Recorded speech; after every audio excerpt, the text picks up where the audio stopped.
Welcome to day 2 of object-oriented programming series. Today we will learn about constructors in Java. A constructor is a special method in a class that gets called automatically when an object is created.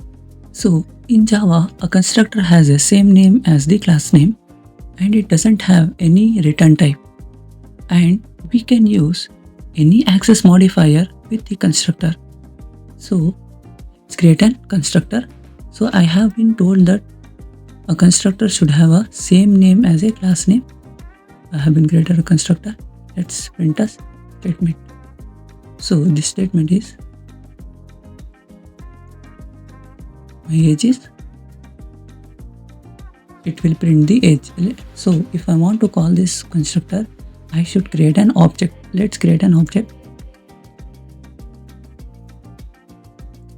It will call that constructor which doesn't have any parameter. Means this constructor will be called. So let's run this program. So we got an output as a my age is 21. And we can make use of parameterized constructors also.